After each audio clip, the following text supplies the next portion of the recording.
What's up, everybody? Here are the solutions for the first exam review. The precalculus section is what I'll cover in this video, and we'll start with problem number 1, which is asking us to state the domain of the function given there. So that's a fairly simple exercise. We have f of x equal to x squared over x squared minus 16, which is a rational function, and we know that for rational functions the domain is going to be given by all real numbers except the zeros in the denominator of the function. So I take the denominator, set it equal to 0. This, in order to solve, I can factor quite easily. X plus 4, x minus 4, or you could move the 16 to the other side and take the square root, which means the x values for which the denominator is 0 are plus and minus 4. So this tells me then that the domain of my function is going to be all real numbers minus the numbers negative 4 and 4. And another way to write this is you could also write it as the interval minus infinity to minus 4 union with negative 4 to infinity to 4 union 4 to plus infinity. So that would be the interval notation for this domain. Either of these two are equivalent. So let's move on to problem number 2. Problem number 2 is asking us to find the inverse of the function h of x equals let's see, 3 minus x to the 5th. And the way we do this is we simply write this as y equals 3 minus x to the 5th, and if I want to find the inverse, I will swap the variables x and y. So I'm going to write it as x equals 3 minus y to the 5th, and then I'm going to solve for y. So let's do that over here. The first step is I can write this as y to the 5th equals 3 minus x. So I swap I bring the y to the left side, I move the x to the right side. Then I take the 5th root, so y is equal to 3 minus x to the power 1 over 5, or you could also just write it as a 5th root 3 minus x.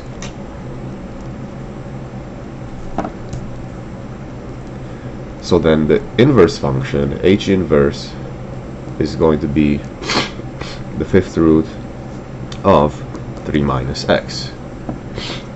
That would be the final answer for this one. The problem number 3 is asking us to solve some equations, and in part A I have the equation x squared plus 3x minus 10 equals 0. This one I can solve either by quadratic formula, but this happens to factor quite nicely, so that should always be your first attempt. Try to factor it first and then apply other techniques if that doesn't work. This happens to factor, well, I need something that multiplies to 10 and whose difference or sum is 3, and I know, well, two numbers that multiply to 10 are 2 and 5, and since I have to get a negative 10, one of them is going to have to be negative. Since they need to add up to plus 3, I'm going to make the bigger number positive, the smaller number negative, so this is the factored form then. And you can check when you multiply things out, you get exactly what I started out with over here. From this factor, I get x minus 2, I set it equal to 0, which means x is equal to 2. And from this factor I get x plus 5 equals 0, so x is equal to negative 5, and these are the two solutions for the equation. Let's do part B, which is a little bit different. Part B has us look now at the equation e to the 2x plus 3e to the x minus 10 equals 0. And I'm going to rewrite this slightly. I'm going to write it as e to the x quantity squared plus 3e to the x minus 10 equals 0. In essence, I'm making it look just like the quadratic that I had upstairs, except instead of x, I have the quantity e to the x. So this is going to factor in the same way, which means I'm going to have the same solutions here.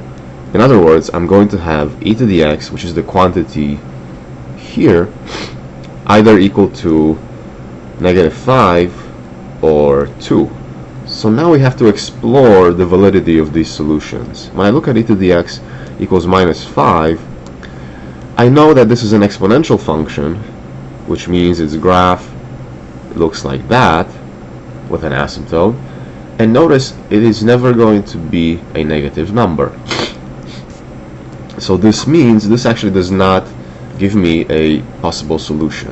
However, when I look at e to the x equal 2, I do get an actual solution for x, and the way I obtain is simply by taking natural log of both sides. So ln of 2 is the correct answer for x. And that's the second equation. And the trick here was to recognize that, okay, this kind of has the same form as the previous one, except now the quantity that is unknown is e to the x, and then once I get a value for e to the x, then I can solve for x by taking natural log. Let's do problem 3c, and this one is a log function, so I have ln of t squared minus 3 equals 0. And in order to solve this, I have to raise e to both sides. When I raise e to the left side, I obtain t squared minus 3. And when I raise e to the 0, I just get 1. So that means t squared is equal to 4. In other words, t is equal to plus or minus 2. And now I'm going to double check. When I plug this into the original equation, I get, whether it's positive or negative 2, I get 4 minus 3 in this parenthesis. So I take ln of 1, which is indeed 0.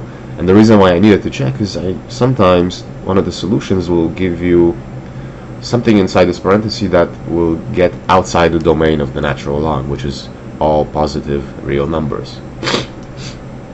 And last but not least, I have part D, and the equation here is 4 to the x minus 2 equals 8. And one approach to this would be, okay, let's just take log base 4 to isolate the x, but actually what I want to do first is I'm going to write everything in base 2. So I'm going to write this as 2 squared to the power x minus 2, and I'm going to write the right hand side as 2 cubed. And now, okay, let me go ahead and multiply these exponents together. So I have 2 to the 2x minus 4 equals 2 cubed. I can just take log base 2. So this means that 2x minus 4 equal 3. So 2x is equal to 7. In other words, x is equal to 7/2. So that was problem 3. Let's move on to problem 4. And for problem 4a, I'm going to skip that because it's literally just plugging in.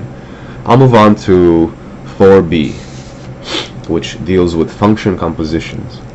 So let's do 4b here. I'm looking at the function f of x, which is 2 over x, and g of x, which is t cubed plus 1. And I want to find f of g evaluated at -1. Well, by definition, this is going to be equal to f of g of -1. And when I take -1 and I plug it into g, notice I get 0, so this is just f of 0. However, 0 is not in the domain of f, so this is actually going to be undefined. We do not have an answer for this, simply because I am outside the domain of the second function. Let's take a look at 4c.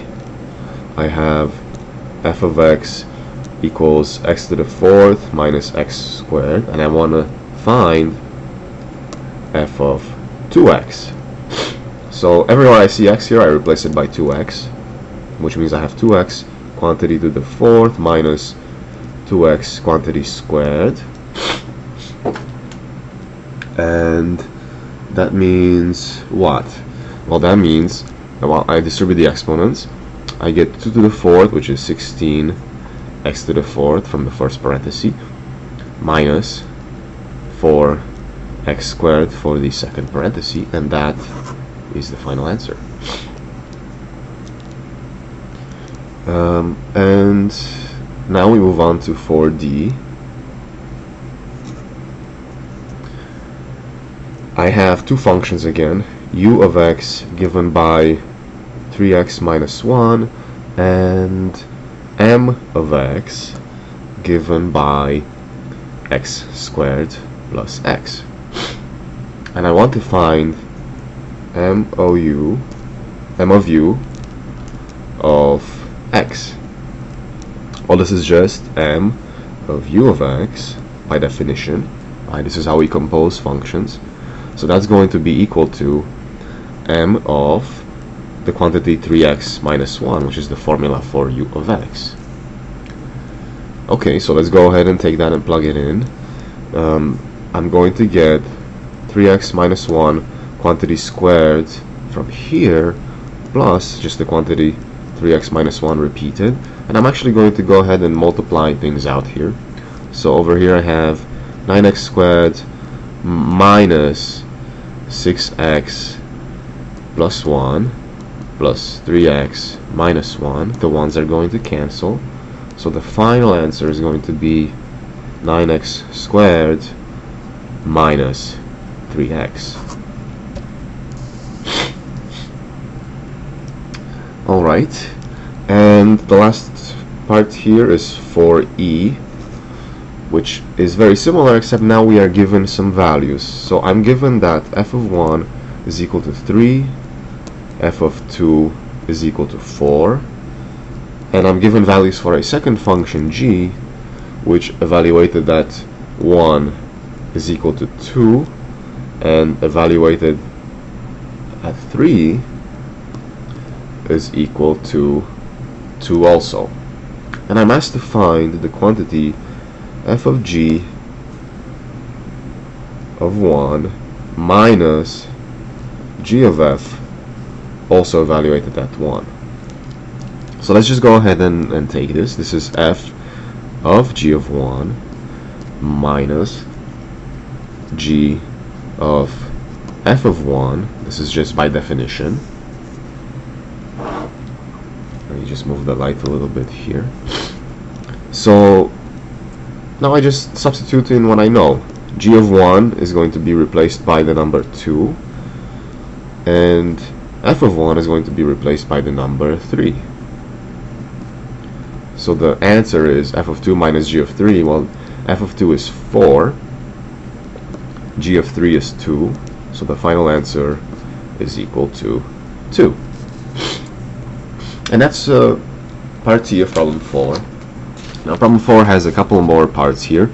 It has part F and G, which are dealing with graphing some piecewise functions, but we've done quite a few examples of this in class already, so I'm going to skip those two, and I'll move on to part H. So for 4H,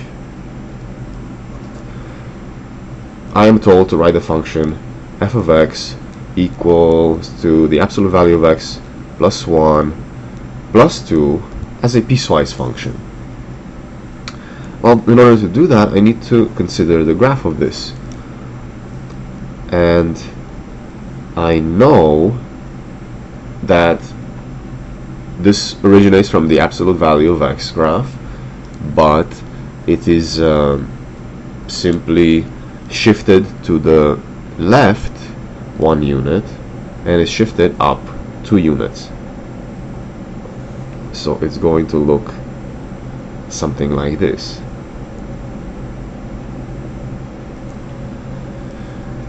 And if I want to write this as a piecewise function, it is fairly clear that it's going to have two branches, since it's composed of two lines. One of them is going to be for x values less than 1. The other one is going to be for x values greater than or equal to -1. Sorry, not 1, but -1. Now for -1, I'm on this branch. For values less than -1, I'm on this branch of the function here. And this is basically the line of slope -1 with the y-intercept up at 1, so it's -x plus 1. Whereas the other branch is the line with a slope of +1 and a y-intercept of 3, so it is x plus 3. And that is part H of this. And that also finishes off problem 4. Now we'll move on to problem 5 now, which deals with graphing some functions. So I'll start with 5a, of course. And the one function that we have to graph here is negative absolute value of x plus 2, which of course is just a shift and a reflection of the absolute value graph. But the question is, what kind of shift and what kind of reflection? Well, the negative in front of the x is going to take my absolute value graph, and it's going to shift, it's going to reflect it about the x-axis, just like so. Whereas the up plus 2 part is going to shift all of that up 2 units. So this is the resulting graph there. Now let's go ahead with 5b. And for 5b, we are told that we start with the basic graph of square root of x. Well, that looks like this. And we want to obtain a graph, we want to obtain a formula of a function which is first reflected about the y-axis. So if this is root x, in order to reflect that about the y-axis, well, the resulting graph will look something like that. And we know in order to achieve this, I simply take square root of negative of my variable. And then I have to shift to the right. No, not shift to the right, I'm sorry, reading the other part. Then I have a vertical stretch of a factor of 2. So I'm stretching this function vertically by 2, which means I simply take whatever formula I have here and I multiply a 2 in front. So this is the final version of that. So that's 5b. Let's finally do 5c. And 5c is going to, it's asking us what's the formula for the function whose graph can be obtained from x cubed, but we shift to the right 1 unit. So first, if this is x cubed, let's go ahead and shift that to the right 1 unit. That's going to look like here, and the way to achieve that is I take x minus 1 quantity cubed. And then I want to reflect about the x-axis. So in order to do that, I simply put a minus sign in front of everything. So the resulting graph looks something like this, and the formula should be negative x minus 1 quantity cubed. Okay, so that's what's happening here. That's also the end of problem 5. Now let's go ahead and do problem 6. And problem 6 is asking us to look at the function f of x equals x squared plus 6x plus 11. And it's asking us to complete the square. So in order to complete the square, I'm going to use the idea that x plus some number, when I square it, I should get x squared plus twice that number times x, plus the square of the number. I already have the x squared term here. The middle term, the coefficient in front of the middle term is the 2c, which means c is equal to 3 here. So this f of x, I can write it as x squared plus 2 times 3x. And then I would like to have a c squared at the very end here. Well, c squared corresponds to the number 3 squared, so plus 9. However, my original function had a constant of 11, so I have to adjust that by adding an extra 2, giving me 9 plus 2 equals 11 here. So now I've completed the square. This is the part that is the square piece, and so this is equal to x plus 3 quantity squared plus 2. And the second part of the question is asking us what transformation would you perform on the basic parabola x squared to obtain the graph of this function. And the answer is, of course, first you have to shift it to the left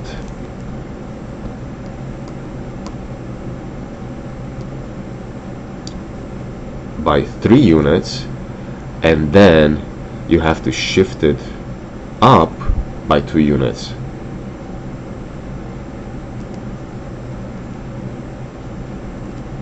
So that answers problem 6. Now I won't do problem 7 because I already did something very similar in class, but it's basically just plugging in and doing some algebra to simplify that difference quotient. So this is it for the pre-calculus portion of the exam review, and I'll also make videos for the limits and continuity as well as the derivative portion of it.